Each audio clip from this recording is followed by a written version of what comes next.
আসসালামু আলাইকুম। বাংলাদেশ স্বাধীন হয়েছে ১৯৭১ সালে অনেক আত্মত্যাগের বিনিময়ে। কিন্তু আসলে এটাই আমাদের স্বাধীনতা, নাকি এর আগে পরে বাংলাদেশের স্বাধীনতা আছে? আমাদের আসলে মূলত স্বাধীনতা কয়টি?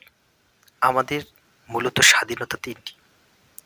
১৯৪৭ সালে আমরা একবার স্বাধীন হয়েছি। ১৯৭১ সালে আমরা আবার স্বাধীন হয়েছি। ২০২৪ সালে আবার স্বাধীন হয়েছি। যদি ১৯৪৭ সাল না হতো তাহলে ৭১ হতো না, আর ৭১ যদি না হতো ২০২৪ হতো না। বাংলাদেশের একটি মন্ত্রণালয় রয়েছে যাকে বলে মুক্তিযোদ্ধা মন্ত্রণালয়। এটা শুধুমাত্র ১৯৭১ সালের জন্য, কিন্তু না, এখানে গুরুত্ব দেওয়ার কথা ছিল ৩টা স্বাধীনতা কি। দেখবেন এই মন্ত্রণালয় থেকে যাদেরকে ভাতা দেওয়া হয় সব ১৯৭১ সালের জন্যই। যে ১৯৭১ সালে কারা আহত হয়েছে, নিহত হয়েছে এবং কারা অংশগ্রহণ করেছে এদের জন্য ভাতা দেওয়া হয়।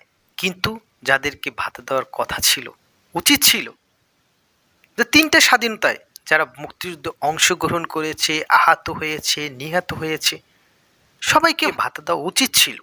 কি আদৌ কি এটা হয়েছে? কারণ ৪৭ না হলে ৭১ হতো না, ৭১ না হলে ২৪ হতো না।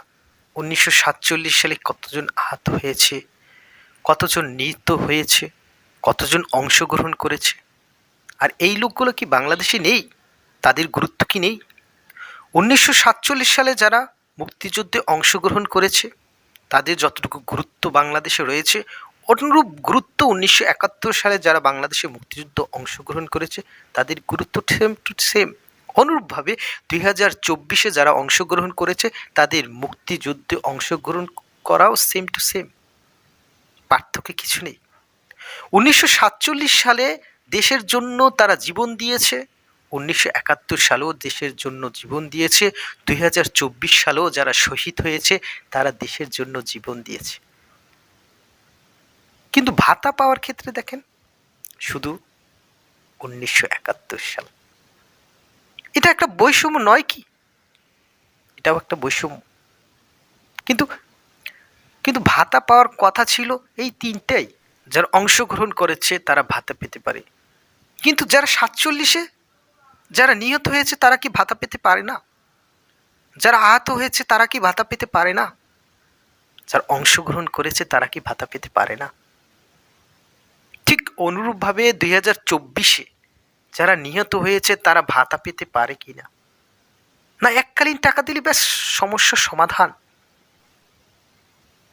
কিন্তু ৩টা এই দেশের জন্য স্বাধীনতা হলো, ৩টাই বৈষম্য, কিন্তু এটা পরিবর্তন করা উচিত।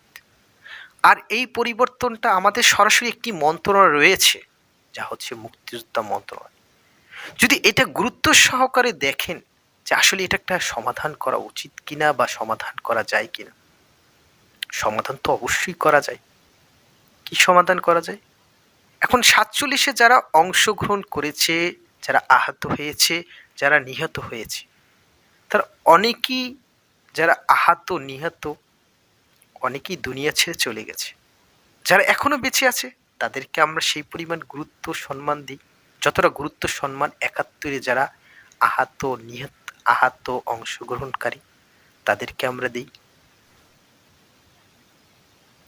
অনুরূপভাবে ২০২৪-এ যারা আহত নিহত আমরা তাদেরকেও সম্মান করি।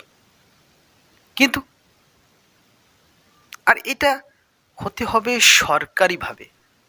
আপনি একটা বিষয় দেখবেন, ১৯৭১ সাল নিয়ে যতটা গুরুত্ব, যে এই ১৯৭১ সালে নিয়ে গান রয়েছে, চলচ্চিত্র রয়েছে, নাটক রয়েছে, কিন্তু ১৯৪৭ নিয়ে আছে কি? না কোনো গান, না চলচ্চিত্র, কিছু আছে?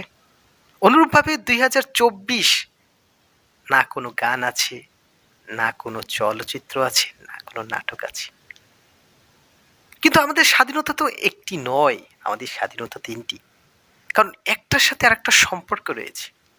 যেমনটা সম্পর্ক ৪৭-এর ৭১-২৪, যেমনটা সম্পর্ক। কিন্তু এই বিষয়টা গুরুত্ব দেওয়া উচিত আমাদের মন্ত্রণালয়ে। তো সবাই ভালো থাকবেন, সুস্থ থাকবেন। আল্লাহ হাফেজ।